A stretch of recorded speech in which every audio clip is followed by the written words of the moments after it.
every player before they actually do it. Yeah, before Giannis won it last year. Yeah.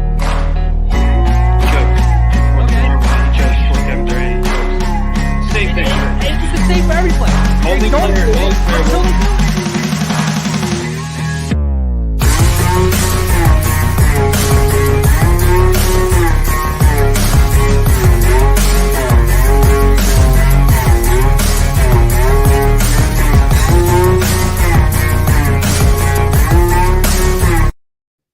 What is going on, everybody? Welcome back to the Phaithful Phanatics show. As always, we are streaming to you guys live on DSM Media's Twitch, Twitter, Facebook, and YouTube channel. So if you're new to the channel, head on over to @DSM_media. You can find a link tree in our bio to take you to every social media platform we are available on. I am one half of your host, Dylan Davis. You can find me on Twitter @DylanJD98. And of course, to my right, my faithful co-host, Matt McGinty. Check him out on Twitter as well, @Matt_McGinty. Gint, what's going on, my dude? Nothing, man. Eventful weekend, to say the least. NFL draft happened. It was a roller coaster is the word I'd like to use. The NBA playoffs second round just kicked off yesterday. A couple good games for sure. And then obviously the Sixers go tonight, and the Embiid news breaks Friday night. We're all crying. So, yeah. The Friday night was a roller coaster because Friday night I don't even know how to explain my emotions. Like, yes, the Phillies get no hit, in which I had like two different same game parlays in for Phillies hitters. So not only do they get no hit and lose to the stinking Mets, I lose money on the Phillies. Then I'm sitting here and we'll get into the Eagles draft because that's how we're going to start today's show. But just going over the weekend, the Eagles come up with in the second round. What was pick number 51? 51. And I'm sitting here and I know who I wanted. I know who you wanted. I knew who everybody wanted. And they don't select him. They go Jason Kelce's replacement. And I'm losing my mind. Then shortly after that, the news breaks from Sham's tweet about Joel, which I don't think any of us had any thought of. Like when he got hit with that elbow, dude, didn't even cross my mind for a second that he had an orbital fracture or a concussion or anything. So that was that I didn't see that coming at all. That broke my heart for a second. And then the third round comes along for the Eagles and they get who I wanted in the second round. So after I was complaining about the second round pick, I felt okay because I don't care what the order is in. As long as you got that guy, you get Kelce's replacement. Kelce signed off on his replacement, helped him scout, whatever the case may be. Friday night was a hell of a night, and then Phillies bounce back Saturday with a win, and then obviously lose last night against Max Scherzer and the Mets. But we're not going to focus on the Phillies tonight. Today we are going to start with grading and reacting to the Eagles draft. Not a deep draft class, Gint. not many draft picks they had to lock up and sign. But they made some huge splashes this weekend. So I'm very happy and very impressed with the work Howie Roseman put in. Yes, that's coming from my mouth. If you listen to the show and watch the show enough, you know my thoughts on Howie Roseman's previous draft resume, but he did a hell of a job. And then the Sixers, they take down the Raptors in 6 games last Thursday. That was our last show, so we haven't talked about that at all. The Embiid injury follows with 4 minutes or so left in that game, and now they get the Miami Heat tonight, game 1 in South Beach. But again, let's get into Howie Roseman's weekend and the Philadelphia Eagles, and let's start at the top, and we'll just kind of run through everything. So night 1 comes, and what was your reaction on the Jordan Davis pick? Because again, I'm not going to come out here and lie as if I am a huge college football guy or I was very in depth with my homework or research on this year's draft class, but I knew who I wanted. I knew who was on the board and who was slipping to the Eagles at that point. And then they move up and they get Jordan Davis. Now it's their guy. It's who they wanted. He was rumored to go to the Eagles weeks and months ago. He seemed like the dude's a freak. He's 300 plus pounds. He's the size of two Fletcher Coxes. It looks like. He's going to take up a lot of space. He's going to fill 3 gaps in the middle of this defensive line on the interior. He's a freak athlete. What's your thoughts on the pick? So I'm in the same boat as you as college football. Not a huge college football guy, never have been, but definitely wanted Kyle Hamilton. That's who everyone was saying they wanted.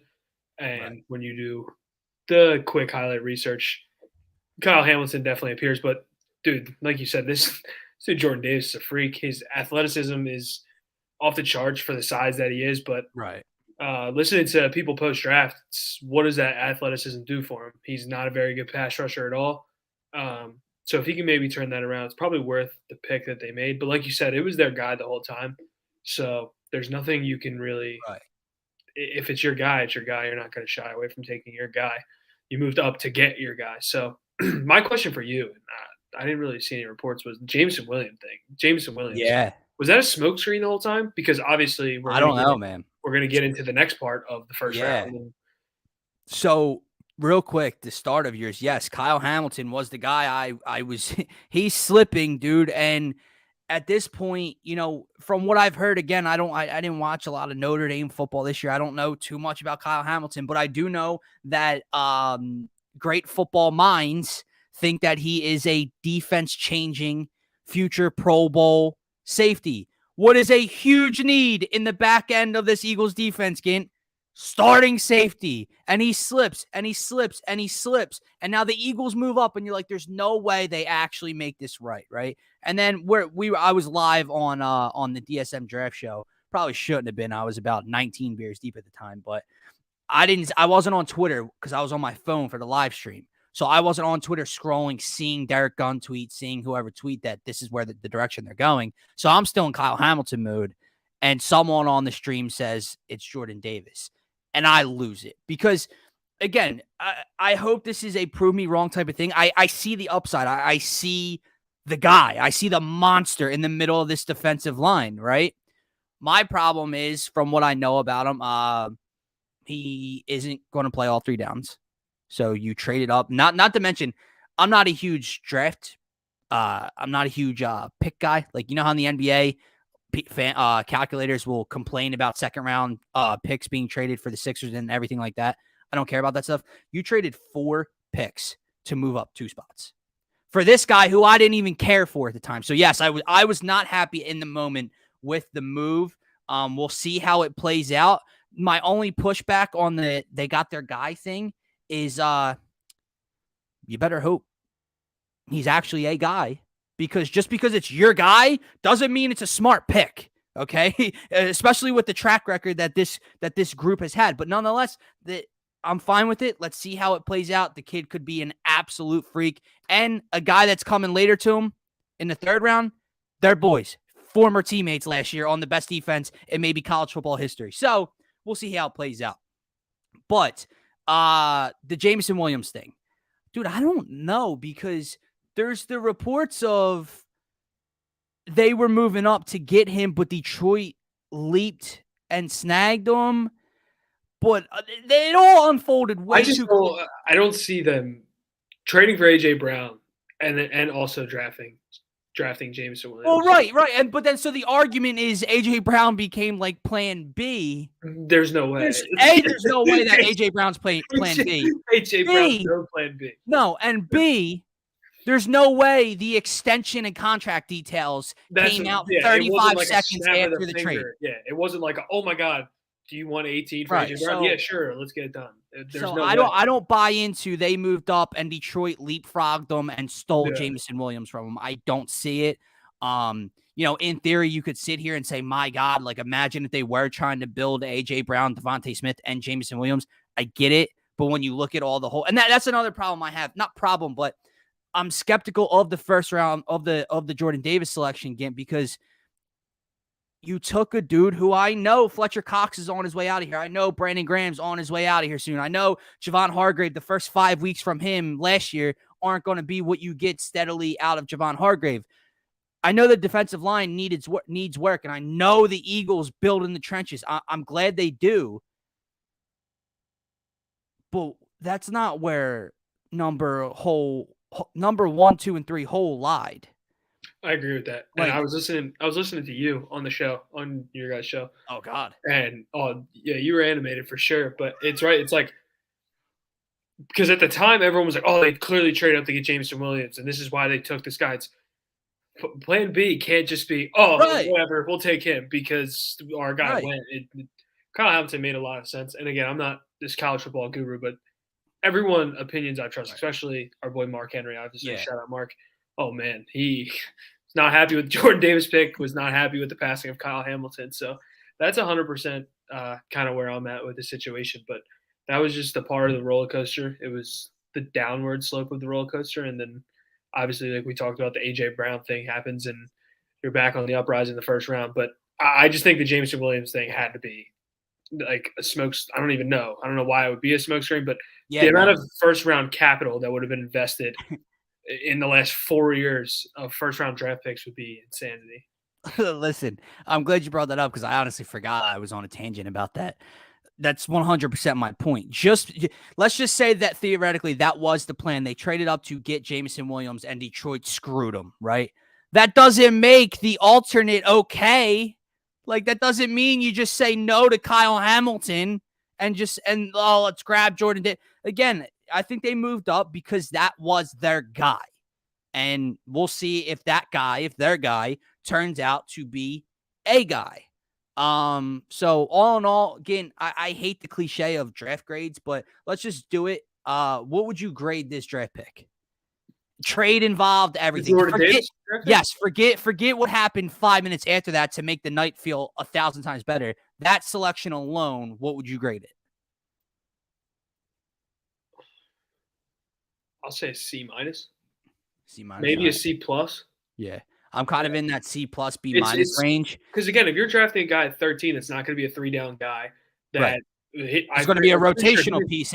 A rotational piece in with a defense that has multiple holes to fill right now. Yeah, and he didn't record more than 3 sacks a year in Georgia. I'm pretty sure I read. There was he's just not a good pass rusher. So you drafted a guy at 13 that isn't a 3-down guy, and the fact that Hamilton was on the board. Right, it makes it hurt a little bit. And then when you see Baltimore take him, and you know Baltimore's history, yeah, and you know he's going to be a guy, dude. I'm watching the stream, like I said, watching you guys, and Katahat is just screaming in the background. Yeah. It's always the pick after. It's always the pick. Dude, I was crying, man. But I can't give it a good rating until I see something. Right. And again, how much does athleticism do for you? That again, the guy's apparently super, super athletic for size. He is. The numbers show it. But what does athleticism do for if you're not a good pass rusher? Right. And again, he seems incredibly likable. Like, you saw him jumping with the Eagles fans. His mom's a diehard Eagles fan. That could have been the mobile Alabama Pee Wee football team he was jumping with. It doesn't make it any better. Yeah. But it's just, it could definitely work out, for the amount of people that I've seen not like the pick. I have seen people love the pick. So again, I'm not qualified enough to absolutely tear down this pick. I'm just telling you, I would have preferred to either A, grab Hamilton if you're going to trade 4 picks to move up, or B, stand pat and see. I don't know. Maybe I'm wrong. We'll find out on the Jordan Davis pick. But after that, and even he may turn out to be a great pick. After that, the rest of the weekend's absolutely crushed by Howie. Well, at the time, the Jurgens pick wasn't. Right. In retrospect, it looks great now, but 100% at the time. Right, and we'll get into that. But hold on, man. Before we get to night 2, it starts here. Go ahead. The thought. It's what it is. No words for it. Like, there was little murmurs about it because him and Jalen Hurts were together. You saw Jalen Hurts commented when AJ Brown was talking about the Kelly Green. He's like, "Oh, yeah, you want to do this?" Type thing. It's something you just don't.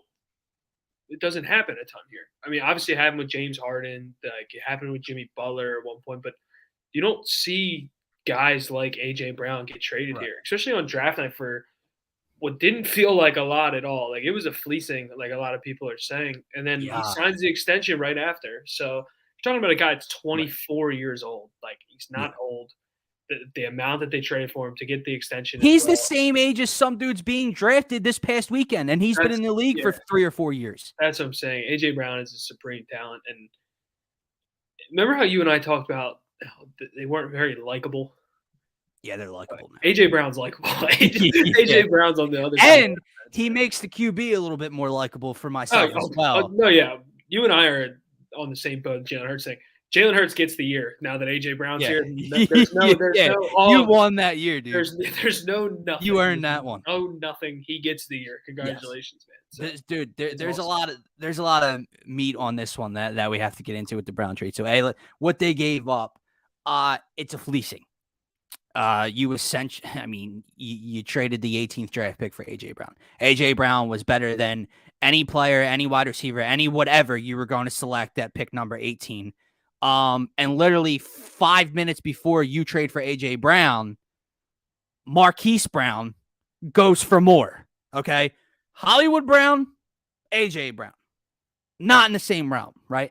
So the trade for him, incredible. My reaction, I'm watching the draft with George Ryder, and I'm miserable at the time with the pick, right? And I'm sitting here and I'm like, but the Sixers won, so I wasn't too bad down in the dumps yet. But George looks at me, and I wasn't on my phone. He was, and he goes, AJ Brown's an Eagle. And I'm like, well, what? He goes, AJ Brown's an Eagle. And for a second, literally for 20 seconds, I thought he was talking about AJ Green.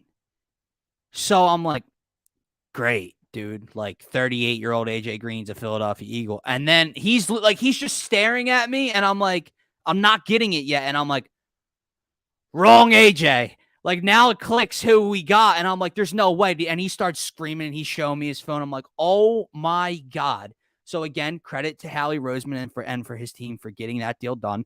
You lock AJ Brown up so now it's 5 years, correct? Because it's a 4-year extension, but he's got another year left on his contract. You can talk about the money. People are going to complain about the money. It's what calculators like to do.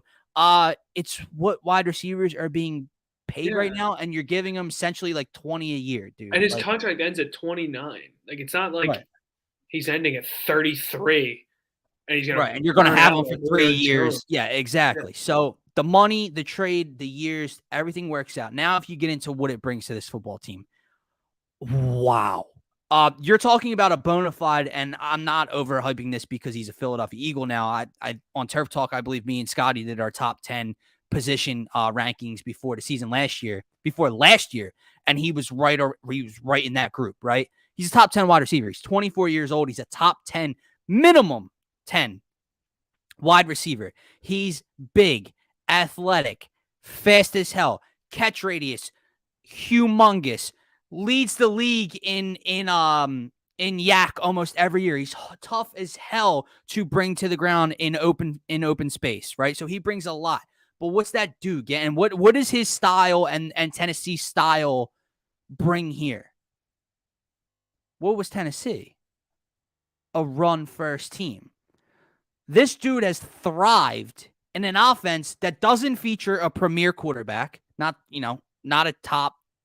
What would you rank Tannehill? He's top 20, but like, is he top 15? I don't know. Probably not. Probably in that 15 to 20. Right. It's feed Derrick Henry, run the ball, and he's still over 1,000, over 1,000, right? He's a freak in that offense. Well, what was the Eagles last year?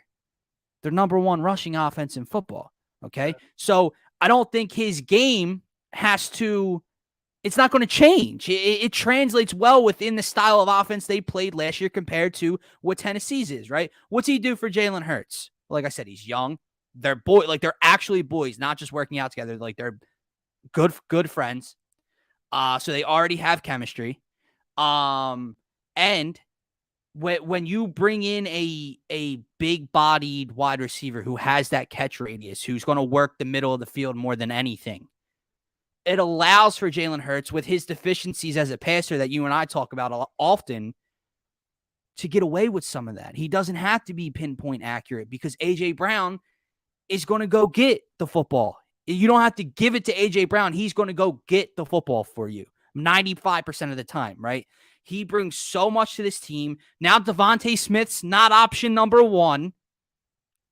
He's option number 2 across from A.J. Brown. That's going to open him up.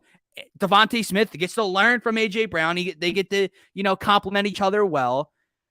I absolutely love the fit. I love the player. I love the person. It's an A+. A++. The price is an A+.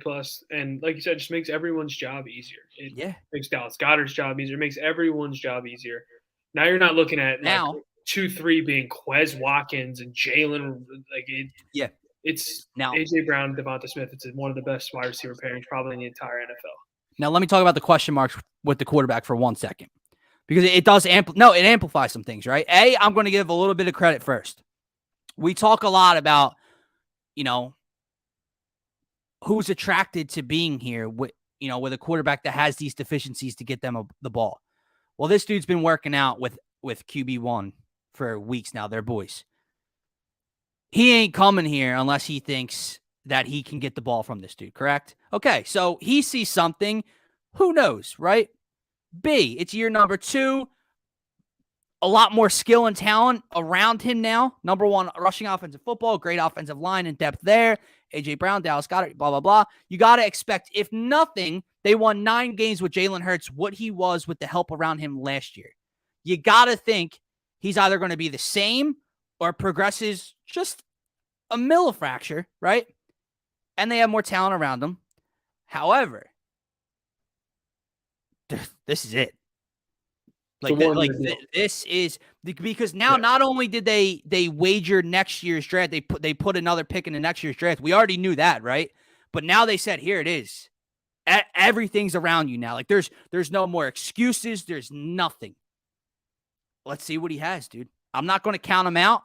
And we're going to see. But yeah, it definitely speeds up the timeline for sure. Yeah, and the comfortability factor is huge. Like you said, you're working out with a guy, you know what he is. You're not going there for no reason. You're going there because you're comfortable with it and you think it will work.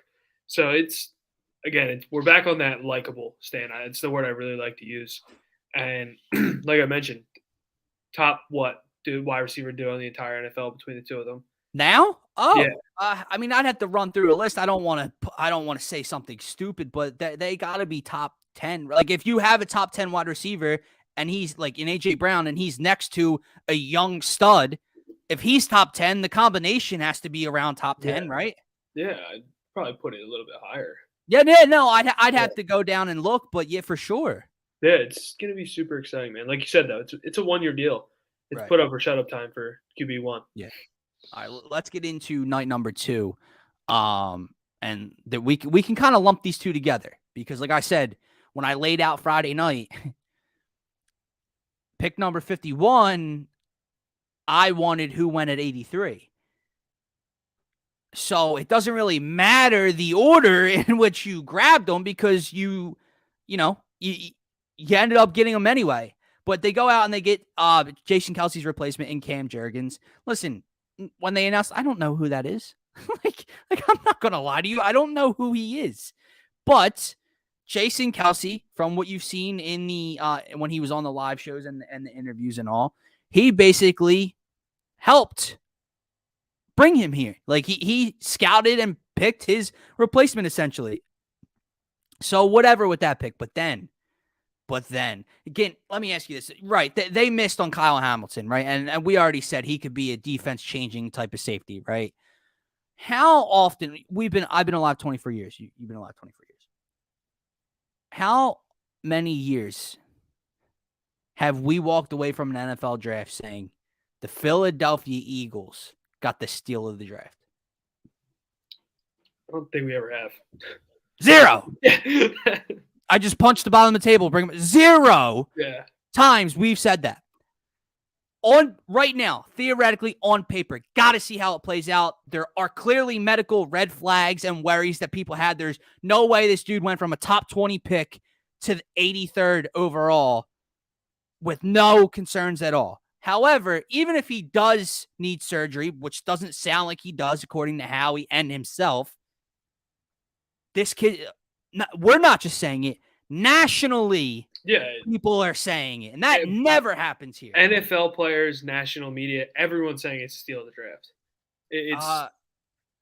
Listen, I'm not gonna. I don't know. Apparently, he's going to be on the field next week at minicamp. So he from what I understand is he has a strained pectoral muscle. He's not getting surgery. Some people are saying it needs surgery. He's saying he doesn't know where that came from because him and his doctors cleared him and he doesn't need surgery. Apparently, he will be on the field in a week and a half to 2 weeks. So I don't know. Maybe where there's smoke, there's fire, and everyone was right, and he could miss a large portion, if not all, this year because in June it comes out he needs surgery again. But right now, it doesn't seem that way. Yeah, you're right. And let's just take this with a half glass full type attitude and think maybe he will be on the field in a little bit in mini camp, like you said, because the pick was awesome. It was the good part of the roller coaster that we talked about on day 2 of the NFL draft. And like you said, if we would have took him 51, no one would have batted an eye about it. It's who everyone wanted at the time. So getting him 83 is obviously unbelievable value, like you talked about. It was top 20 pick. So there's definitely some medical red flags, but I'm all for the pick. It was who everyone would have dreamed of at 83. So it's definitely something I give it A+. Yeah. Again, no, we didn't grade the Jurgens pick. Yeah. I mean, in the moment, I would have given that shit a D-. If right? Jason Kelce signs off on it, I'm good. But not just that, for the fact that you got who I wanted the next round. If you would have flipped them, I'll give you a freaking A. I don't care, dude. Like if you flip flop them, it doesn't matter, right? So fine with it. Dean is an A+++ pick, and then we wrap this up in the 6th round. Dude, how about hold on real quick when they picked Jurgens? When they picked Jurgens, they were showing the highlight video of him throwing the shot put in college, dude. The guy next to me at the bar was freaking out. He wanted to Kobe Dean so bad, and he's like, "We just picked a center whose highlights is him throwing the shot put for trying to." He's going crazy. That was he still at the same bar as you when they got Kobe Dean? I had left. Oh, dude, I would have loved, dude. I would have loved for the story. When the Embiid news came out, I was like, "Oh, I'm out of here." Yeah, bad time. Go to bed. Then they wrap up their night, round 6, with Kyron, I hope I'm pronouncing this correct, Kyron Johnson, another linebacker out of Kansas, plays all over the place. Like I saw a list of positions he played in his time at Kansas, and it's edge rush, linebacker, inside, outside, does a lot of different things. We'll see what he does. And then they go tight end Grant Calcaterra. Tell me how that sounds again. I don't know. If I'm being frank with you, don't care. Is that okay to say? Yeah, it's okay to say. Don't care. Like I know the calculators will probably call like the people that are all invested in all 7 rounds of the NFL draft. They'll be like, wow. I don't care. You don't care. The dude, is he even going to make the team? Like I don't know if the calculators know. Jay Jaw's a tight end now. Jay Jaw's staying on this team. Like they did whatever they could to keep him on the roster by moving him a position group. He's locked in. Yeah, he's not going anywhere. So at best, you got tight end 3 or 4 on the practice squad. They got Tyree Jackson as well. Oh yeah, right. So here's tight end, and who knows? Richard Rodgers might be here for the 85th time. Tight end 8. Right. So don't care about that one. And the linebacker, I don't know. Maybe he makes the roster, and it's a depth move, and he can play all over. Charlie, I think you're new to the show. I haven't seen you comment a lot in the past. Continue to watch, and you'll know my thoughts on JJ Arcega-Whiteside. No. That's the short answer, yeah. And then if you want to know about somebody else, the answer is no. Which, by the way, he seems gone as well. And listen, we can touch on that for a second. He unfollowed the team. He deleted all his Eagles content on Instagram, changed his bio, whatever he did. I'm not going to trash him. I've seen some tweets, and there's nothing to trash the kid for. He was never supposed to be put in that situation. Like, he never should have been picked number 20 or 21, whatever we were that year, over Justin Jefferson. You see the fallout. He doesn't produce. He's battled injuries, whatever. He's as good as gone. I mean, there's no way, dude. Like, Zach Pascal looks like whipped cream and cherries compared to him. Like, and Zach Pascal's number 4 or 5 on the depth chart. Yeah. Jalen Reagor's time is up. Charlie, you are good, my man. Ask away. Absolutely. What fan are you? What team are you a fan of? I should say. The motivational Instagram captions are done. Jalen Reagor is on the outside looking in, but just be prepared. He'll turn into an all-pro right when he gets out. 100%. Yeah. Last thing before we move on to the Sixers. Yeah. Does the A.J. Brown pick? Yeah. Or trade, I should say. I don't even know what we're about to ask, but the answer is yeah. Does it make you feel better about the previous misses? about DK and Justin Jefferson? Yeah. Maybe not. Maybe your wound isn't fully healed. No, yeah. It doesn't fully heal. But it's Yeah, absolutely. You're good. Like, dude, yeah. Dude, he's a 24-year-old veteran. Like 24-year-old veteran wide receiver, instantly becomes number one, bumps Devontae Smith to number two. I'm not even gonna lie to you. Now with him on the team, Zach Pascal's name looks appealing to me now. Like, I'm sunshine and rainbows over here, dude. I'm like, well, Zach Pascal might, he could produce at number 3 or 4 a little bit, right? Like, you're looking into it now, like, yeah, I'm good with it now, bro. Remember when Zach Pascal was the first signing they made? Yeah. What have they decided a number yet? Because Pascal was going to wear number 11, right? Yeah, I don't know. They haven't. No. Sorry, Zach, give it up. Yeah, I saw some site is selling him as number 0 right now. I'm like, how do you even do that, bro? Like, yeah, I don't think I saw. No, they did. I'm telling you. I know, but that's not one of the eligible numbers for wide receivers? Well, I don't believe so. And also, like, someone's just going to buy an AJ Brown jersey before his official number even comes out. You're just going to try to guess. That's new to me. Oh, Charlie's a New York fan. What was I going to say? Oh, Giants crushed the draft. I'll give credit where credit's due. Charlie, I'm assuming you don't like the Cowboys. You're welcome to join in and talk. Yeah, on the Cowboys whenever you want, because I'll give credit to the Giants, crush the draft. Dallas, move aside, because the NFC East champs are back in the building, brother. Yeah. So again, wrapping up the Eagles segment. What are your overall? We're a long time away. Like, we're full in right now in NBA playoffs and Sixers, and we're about to get into that in a second. The Phillies, as up and down as they've been, they're, at minimum, we're going to be tuning in throughout the summer. We're a ways off from football season right now. There you go, Charlie. I already like you. But what's your thoughts on this team? Because still glaring holes defense. I trust me, I get it, right? Like, who the hell's playing CB2? Who's playing safety? First of all, Ant Harris is safety number 1 at the moment. And then it's Marcus Epps or Kayvon Wallace. I don't know what my eyes will bleed if I have to watch that secondary play this year. But, the offseason's not over yet. Howie signed Steven Nelson in like August last year. So I'm assuming he'll fill those holes. Dude, they've made some noise. Like, if Nakobe Dean and Jordan Davis are factors and contributors this year, which they should. I'm sorry, I'm going to get sidetracked. If they're healthy, which I'm talking about Dean in this standpoint, but Davis is going to play a rotational part of that of the defensive line. If Dean's healthy, he's playing. They need to be contributors. Okay. What is it with our fan base and the nerds? That's right. I'm calling you nerds on Twitter that I always see. Someone's like, Howie did a great job of building towards the future this year, or building towards the future in this year's draft.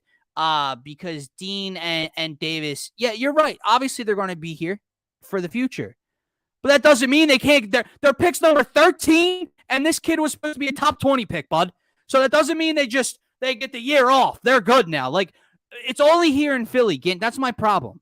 Like, in other cities, like when TJ Watt was drafted to Pittsburgh, how quickly did TJ Watt, become like a defense player of the year? Yeah, no, I get what you're saying. They really do bypass like the first 2 years of people. Yeah, it's growing pains. It's always chalked up as growing pains. Give them time. We're talking about the 13th overall pick and a kid that would have been a top 16 pick if not for an injury. No, yeah, there's no. Like you said, they need to be contributors because there's holes in this defense. So they've ever. I'm sorry, but yeah, there's holes for sure. But the whole secondary's old. Yeah, my question, where I was getting with this was, what's your outlook on this team now? Like, they've made noise this offseason. Like, I would, if I had to put money right now, if someone said you have to put money on who's going to win the NFC, so I would put my money on the Eagles. Yeah, it's looking nice, ain't it? Yeah, I would put my money on the Eagles. Yeah. Now, when Zach with an E, McPherson has to start. I was literally just about to say, what happened to when Zach he starts at corner number 2 this year and gets burnt in week 1, we're probably going to sing a different tune. But, dude, like, we've already stopped talking about the Kaiser White and Hassan Reddick signings. Yeah, those are huge to defense. Look, I'm sorry, I'm getting too excited. Think about the linebacking group right now. Like I know he's going to be an edge rusher, but Hassan Reddick's in the group technically, right? Kaiser White, and now Nakobe Dean. We had to deal with Nate Gerry a couple years ago, 2 years ago. We had to, dude. Like when I tell you, Charlie, you're not an Eagles fan. When I tell you the worst linebacking group, I think Nate Gerry ever. He might have been bottom of the barrel. Ever. The whole group was the worst linebacking group in NFL history. I will go that far. And now we're with these three. The trenches, offensive and defensive line, have some depth to them and some playmakers on both sides. A.J. Brown's a Philadelphia Eagle, like number one rush offense last year, like quarterback's second year fully now. Like, I don't know. Like this team could definitely maybe not surprise people, because I'm already seeing national, like Dan Orlovsky. Listen, I like him. Sometimes he goes over the top with his Philly love, which sounds weird, right? Like, we're always begging for like national people to respect us and like us. But then when they do, we're like, nah, bro, like pause, hit the brakes a little bit. Dan's already calling them a top 5 team in the NFC. I don't know, dude. I mean, technically they were top 7 last year when they made the playoffs. So who knows? Maybe they are a top 5 team in the NFC. But we'll for sure see again. But all right, we took 36 minutes talking about the Eagles. Let's get into tonight's matchup with the Miami Heat. First and foremost, Gint, how are you feeling?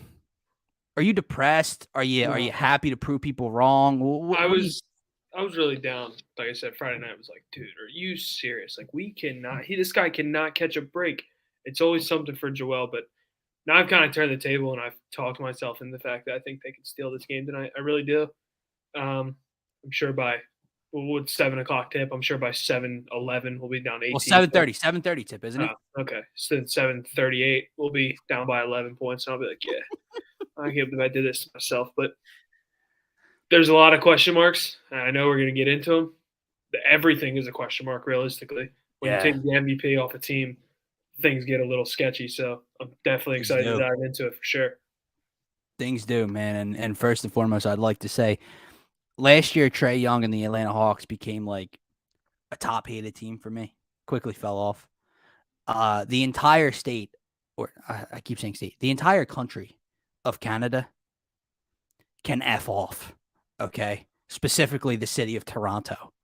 Because from your dumb-ass fan base to your dumb-ass head coach to your dumb-ass broadcasters, it was just pathetic to watch. Like, do you realize their reporters had to delete tweets? People obviously had the screenshots. Yeah, I tweeted that one guy, called him a terrible person. Because it's all FMB. This is what you got, what you deserve. Ha ha ha ha ha. And then what? Because an injury occurred, it's not funny. Like, so if he got elbowed in the face and got his eyebrow cut, it was funny. But just because an actual injury stems from it, it's no longer funny. You had to delete the tweet. I'm confused. Like, these dudes were so nauseating to watch on social media, meaning their fan base, to listen to them when we had a play in Toronto. Oh my goodness gracious. Their head coach just bitching and moaning the whole damn series.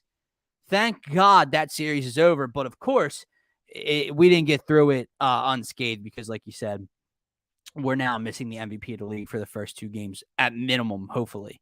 I don't know how to feel. Again, I really don't, because this is going to be there's one extreme to the other. There is no, in my mind, close game tonight. Meaning, like, there is no close game where the Sixers lose tonight. This is either rout city, the Sixers get ran off the floor and they lose by 42 tonight, or the Sixers pull off an upset in game 1 and punch Miami in the mouth with no Kyle Lowry and whoever else is banged up. I don't see a way where they fight hard and Jimmy and company pull away with 4 or 5 minutes left. I don't see that at all.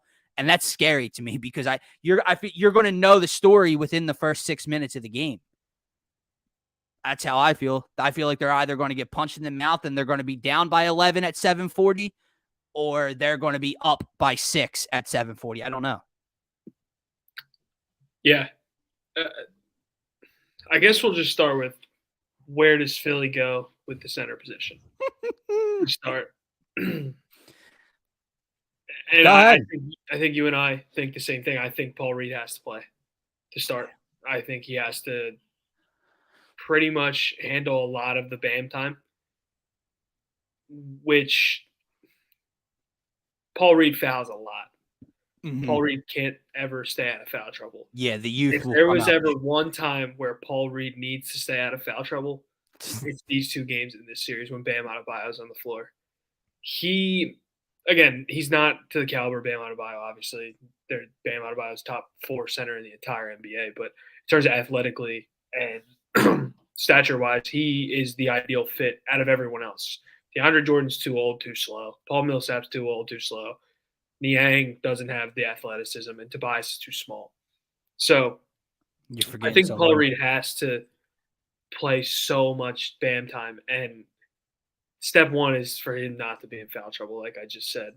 Because when you look at what Philly's probably going to do on the offense end, we presume it's going to be the James Harden show, open everything up and kind of let him go to work like he did in Houston a lot. That's what everyone assumes, and I think it's what's going to happen. But what Paul Reed gives you is a screener that's athletic, that can move, that can roll to the basket, catch the ball, and dunk it. But the problem is with Miami's switchability is really good. Bam switches out on guards. PJ Tucker guards. Jimmy Butler can guard everyone. So I wonder what Miami does. Do they just switch every screen and allow Harden to kind of dictate what matchup he gets, or do they kind of blitz every ball screen and make Harden give it up to Paul Reed, see what Paul Reed can do, see if Paul Reed can make a play here and there? Please don't put That'll be super. That is where it gets super, super interesting. And that's where I think Philly's going to miss Embiid a lot, obviously, even though they're going to miss Embiid in every asset of the basketball game. But I think that might be one of the biggest things is allowing Embiid to make a play rather than Paul Reed. So that's like the first part of the center dilemma. The second part of the center dilemma is who plays the backup center position tonight for the minutes Reed's not on the court. Because with Paul Reed, it can be a long time if he's in foul trouble. It could be a short amount of time because, like I said, I think he'll. Well, not to mention not to cut you off, but you can't rely on Paul. Like this isn't like when Joel's starting and Joel's playing 40 minutes and the backup needs to play 8. Yeah, Paul Reed's not playing 40 minutes. He has to shadow the 30. Like you add the most as you can with Bam in like how many minutes is Bam playing the playoffs? Probably 35. Like there's going to be Paul Reed's going to probably have to play between 27 to 32 minutes, right? If he stays out of foul trouble. But where does that other time go? Like the options are again DeAndre Jordan, who I think there you go. Here we go, dude. He said it, bro. He really did say that? Yeah. Well, hopefully that's just to keep Miami guessing. He's throwing the kitchen sink out. I swear to God, if you wheel out DeAndre Jordan and or Paul Millsap tonight, I will lose my mind. If you're going to go to this, open up the offensive end, let everyone play outside the arc, try to limit Miami's rim protection. You play Niang at the 5. You play Tobias at the 5, and Dwayne Dedmon has to kill you. That's okay. Dwayne Dedmon played good last year against Atlanta, but you got to take what they're going to give you with the backup center tonight. And I can't even fathom if I had to choose DeAndre Jordan or Paul Millsap to roll out there tonight to play against Dwayne Dedmon, because I was all for the DeAndre Jordan signing when it happened. But yeah, and then we got slapped in the face with 98-year-old DeAndre Jordan. He can't jump. I don't know if he can't or he just says I'm not doing it. He doesn't get off the ground. Doesn't get off the ground. What would you do? What were you doing as a backup 5? Like when I tell you, if I'm Doc, I'm throwing shit at the wall and hope it sticks. Like there's no right answer. What first button are you pushing? Let's start with that. It's got to be here because it's who played the backup 5. No. I think that's addressed. He's starting tonight, in our opinion, right now. I think he's number 1. Who is coming in after Paul I'm not sold Doc says that. Here's what I'll say. When Doc, I'm not watching. Listen to me. When Doc lost his shit on reporters and said, when they go big, we'll go big. When they go small, we'll go small. Toronto went a little smaller, 6'10". Paul Reed could play backup 5 minutes. Bam Adebayo is all 6'11" of 6'11", muscular as all hell. That's a tough assignment for Paul Reed. It's a tougher assignment for DeAndre Jordan, but I'm just telling you, they're going big. Watch him roll out DeAndre Jordan tonight. All right. Well, let's say Paul Reed starts. Let's just go with that. Okay. Who's your backup center? I don't know, bro. I would start Charles Bassey. I have no idea. Oh, Jesus. Okay. I forgot about Charles Bassey. Oh, Jesus Christ. Oh, my God. Listen, here's what I'll say. You guys go out there and you all play as physical as possible. We can use up all 20 fouls Good. or all 28 fouls, whatever my math is there. Use them all. Be physical. Put Bam on the line 900 times tonight. I mean, thanks, Charles. I don't know, dude. I haven't seen Charles Bassey in probably like 8 years. You have to, like, my thing is, Philly just needs to bomb away. Like, shoot 100 threes tonight. Yeah. And doing that means Georges Niang plays the 5 and let him play in the pick and pop with James Harden. Let everything open up. Let him play. We're getting weird tonight, bro. Like, it's getting weird at a certain point tonight. Tobias Harris might play backup 5. Whatever you want to do, it's what's happening. That's what I'm saying. But DeAndre Jordan, I don't even think should be in the conversation. Paul Millsap should not be in the conversation either. These guys should. I don't know that, dude. I'm ready to move on. Never mind. The skate the backup center. Whatever buttons Doc pushes, if he clicks the right one, put him in the top 15 or put him in the top 12. We'll edge out the bottom 3 of the top 15 coaches of all time. The next part I was going to bring up to you is this. Mm-hmm. Oh, wait, hold on. Can I say one thing real quick? Yeah. You mentioned like Paul Reed having to make a play if they attack every ball screen. It just made me think the Sixers have about 19 dudes I don't want to put the ball on the floor. Like when Paul Reed gets the ball, I do not want to see Paul Reed put the ball on the floor unless he's wide open. Danny Green should never put the ball on the floor. Georges Niang should never put the ball on the floor. Who am I missing? Tobias Harris can obviously put the ball on the floor. He's going to have to, but I don't want to see dribble the ball through the floor. Tobias Harris tonight. Okay. Who else cannot put any of the backup 5s besides, dude, Paul Millsap might be your best ball handler at the backup 5. Okay. None of them are putting the ball on the floor. They have so many guys I'm worried about where I think this game's going to have to be so dictated by, like you said, 3-point shooting. And then also your guard, Tyrese, Harden, and Harris attacking the mismatches that they see, whether it's on Duncan Robinson, Tyler Hero, whatever that mismatch is, they have to win those battles because nobody else can make plays for themselves. But go ahead.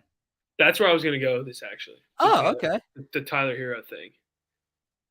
Do you see Matisse Thybulle tonight? Oh, my God. I forgot about him. Do you see Matisse Thybulle tonight shadowing Tyler Hero?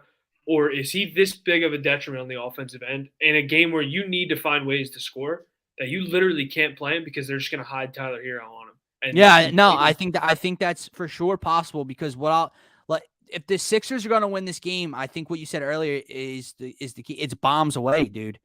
And I don't think having one guy locked down on Miami is going to win the Sixers this game or play a critical part in a win. Like I don't think taking away Hero, which he won't even be able to do. Hero will still get buckets at times.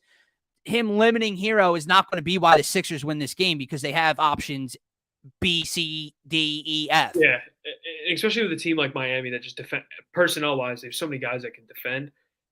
Taking Hero's biggest flaw and just letting them hide him with Matisse. Especially when you saw what Tyrese Maxey was able to do against him in the last matchup without Harden and Embiid. They hunted him, dude. Yeah.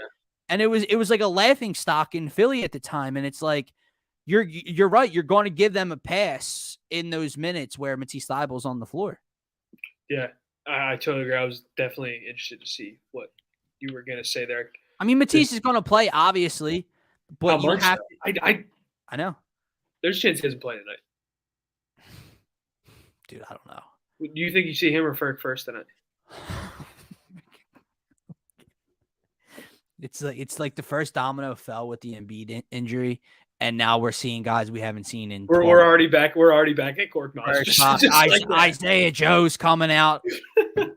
You see Matisse first. Because I think at minimum, Doc gives him the first run, and if it doesn't work, he'll change at around halftime or so, like he tends to do.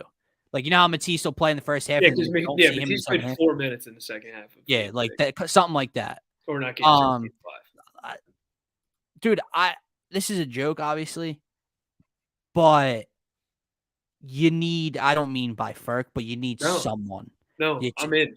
Yeah, I'm in. It's him. It's Shake. Niang. It's Danny. It's Shake. You need someone that we would laugh about going off to go off. No, Shake is the guy. All right. Shake, dude. Shake. That's your key? No, I have a key, and it's gonna be good. But like, it's gonna be good. I promise. It'll work. I look at those guys, and you line those guys up. You line up airball layup Matisse. Yellow shoes. That's Ferk. Yes. Yeah. Yeah. He can't jump. He doesn't get off the floor, Charlie. Remember Lob City? That was a long time ago, man. Yeah. The Furkan Korkmaz that gets his shit thrown 19 rows when he tries to go with the scoop. I just Shake is a guy that can do it. He's put it together. We talk about the Atlanta game all the time. He's done it. And the last time they played, he was, like you said, hunting Tyler Hero and getting buckets. He was. So I think Shake plays a vital role tonight, especially with the amount of attention Tyrese and James are going to get. He needs to be a guy that can come off the bench and be a microwave, especially without Embiid, obviously. Yeah. So, yeah. All right, man. Listen, this is definitely one of these two games. I know we're talking about tonight specifically, but obviously the whole goal here is to take one in Miami without Joel, hopefully get Mask Embiid back in game 3, and, just not be down 2-0 in this series and have to win 4 of 5 to advance, right? So the others have to step up. At least one of them has to have a big night or just be a consistent shooter from the perimeter. But let's look at the key 3 without them, right? Again, who's the biggest? Because there's a lot of ways you can look at this. I know. Tobias Harris. Wow. Yeah. And here's why. I assume he's going to get thrown at Jimmy. I think he's going to guard Jimmy for a lot of the time. And, dude, you're a max player. Here's your chance. Truthfully, here is your chance to just turn the cycle of what this beginning of the year was for Tobias Harris. And it doesn't need to be 35. Don't get me wrong. No. 24 and a good night and work on Jimmy. Don't let Jimmy score 25 himself. And they'll have a chance to win the game if he can do that. I firmly believe that. I think Maxey's a really bad matchup for their personnel tonight without Lowry. I think Harden is going to get his 25 to 30. So a couple things here. I reacted like that because I don't necessarily I don't know. They're all important to me. I don't know which one is the main key here, but I thought you would say Tobias was third. Like I thought you were going to go the other way because a lot of people are looking at Throwback Harden type of night or Maxey going for 35 or 40. No one's talking about the max contract player in Tobias Harris. And you're right. And there's one key to this. Did you see the report or George Niang's quotes of going into this like without Embiid, like it's a fight, like it's a brawl, and they had to scratch and claw and everything, right? Tobias Harris, listen, you have to dig in your Michael Jordan-esque bag here, mindset wise, and take this matchup personally because. Again, what was the story a couple summers back when Jimmy Butler was a sign and trade piece to Miami and Tobias Harris then became like the fallback option and we had to give him his money just to keep him and, the money and his contract's been talked about a lot and how we wish we had Jimmy, right? Take that shit personally. More so on the defensive end. You're right. He's going to have to score and score efficiently, but take that shit personally tonight on the defensive end and lock. You did a great job against Toronto on Siakam, on whoever you were thrown on. Take that matchup personally tonight and play tough against Jimmy Butler on the defensive end. James Harden's interesting because who is he now? Like, I don't know if Harden has that in him, right? But you mentioned that 25 plus kind of night. My key isn't the end number. My key's how's he get to that number? What's his field goal percentage at the end of the night? They are not going to win if James Harden scores 28 points, but it's on 9 of 27 shooting. It's can Harden score efficiently? Again, not only has his 3-point shooting been down, he's missing at the rim. that floater has been so off since he's been a 76er or in this playoff run. So you need efficient James Harden to go off tonight. Not just James Harden dribble the ball through the floor and take a step back three, and it's a hope and a prayer that it goes in.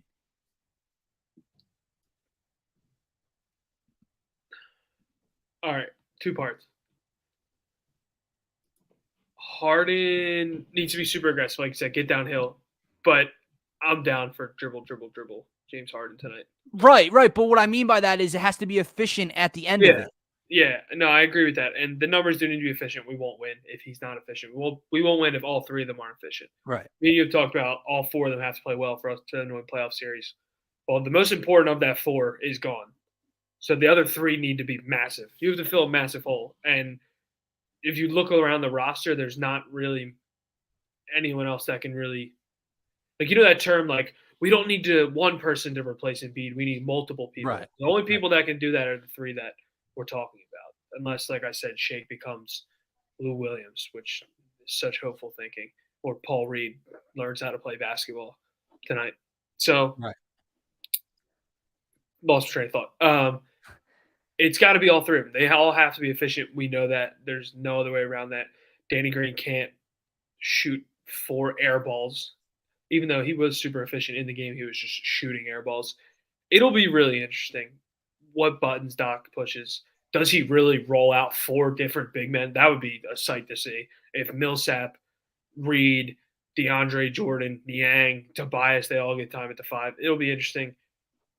But it's all going to come down to those 3 guys, like I said. If they're not super efficient, this, like you said, can get out of hand and get out of hand quick. I absolutely love when everybody's against us.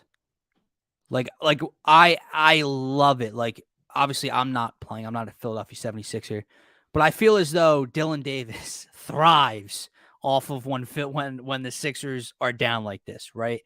And when 19 reporters or analysts are tasked with picking the winner of the series, and all 19 picked the Miami Heat, when people on national TV who are not only saying obviously the Sixers will lose tonight in game 2 are saying that the Sixers will be lucky to squeak out a win or 2. Stephen A. Smith, again, said today that even with Embiid, he was picking the Heat in 6. He has it Heat in 5 without Embiid, Heat in 6 with Embiid. So Joel Embiid was only going to grab the Sixers one more game than your prediction without him right now. Like, I don't understand that rationale at all. But I love when everyone picks against him. And I don't know why, getting into predictions tonight, when I hear George Niang talk and I hear Tobias Harris talk, and I think James Harden is taking this shit personally. You got to remember, James Harden's fighting for his money next year as well. If James Harden comes out and lays an egg in the next 2 games without Embiid again, you think he's getting the bag he wants this offseason? Especially if they're a second round? No, he's not. So I think they're all taking this personally. I know we don't give Doc Rivers a lot of credit. I think he finds a way to rally these guys just for one game. I'm not an idiot. You're not going to be like, oh, it's here. Like, I don't know how the Sixers win in 6. If I have a prediction for the Sixers winning, I think it's going to be in 7. I don't know. I think they can win tonight. And I think if they take one of 2 in Miami, it's going to be tonight because I think you have to punch them in the mouth. They don't have Kyle Lowry. I know we joke about how old he is and he's not the scorer he used to be now. It matters. Jimmy Butler's knee is banged up. They also had about 4 other dudes questionable tonight. Like Max Strus, Vincent, and someone else are all questionable. All play. I think we would. Right, but are they nicked up? Are they banged up? Like, you punch them in the mouth tonight. Take this matchup personally. Take the disrespect personally, and win one for the MVP of the league. Because I'll say this: this dude won you so many games this year when he had nothing else. He didn't have James Harden. He didn't have Tyrese Maxey, what he is right now. He didn't have Tobias Harris playing this well for long stretches of the season. He won you games by himself on his back. You guys can win one game for this man. Go win one game for him and bring it back to Philly 1-1 because I promise you Miami doesn't want that. I promise you Miami doesn't want to lose home court. And that's where I'll leave it. I'm going to leave it off one thing as well. It's going to be a little bit more pessimistic before we get into prediction. If Paul Reed comes out tonight and gets embarrassed, I never want to see another underdog, G League, 7th round draft pick, anything about a bad player. That being said, I think Paul Reed can really throw a wrinkle into some things tonight. I really do. I haven't been the most optimistic of Paul Reed, but the matchup is weird, and I really don't love it for him, but I like it. And if he works hard, you might be able to see something. Prediction-wise,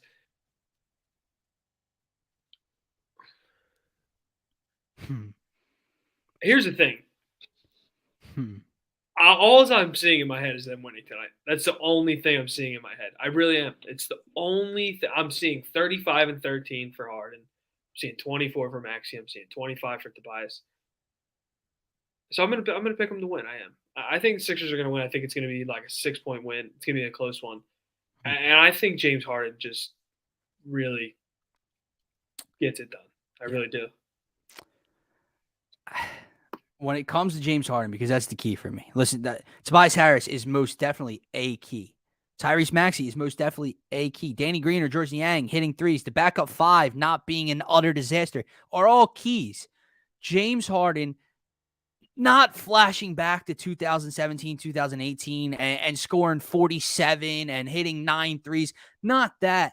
But James Harden with 28 points, 27 points, and 13, 14 assists with 1 or 2 turnovers and just playing that, just being super efficient tonight is what needs to happen. And like I said, he knows that, dude. Like time's a ticking, bro. That hourglass, it's upside down and it's running out because this is the magnifying glass is on you tonight. And if you don't show up,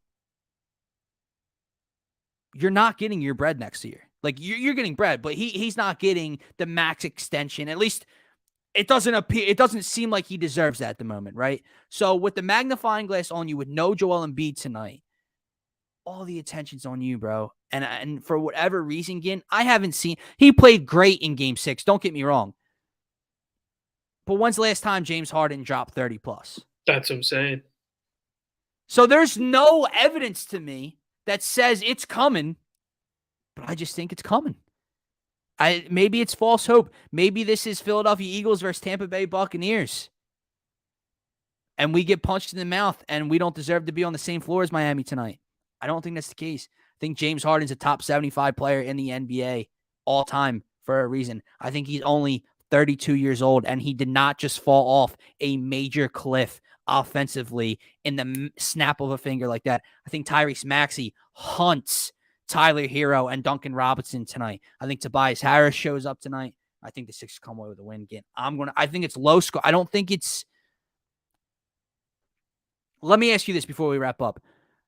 For the Sixers to win, do they need to keep the Heat under 100?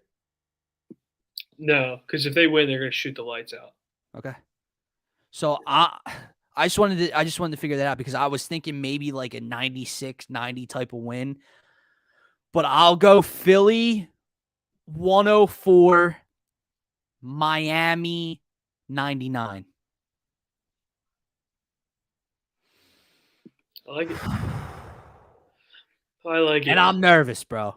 Yeah. And I don't know why I'm nervous because if you think about it,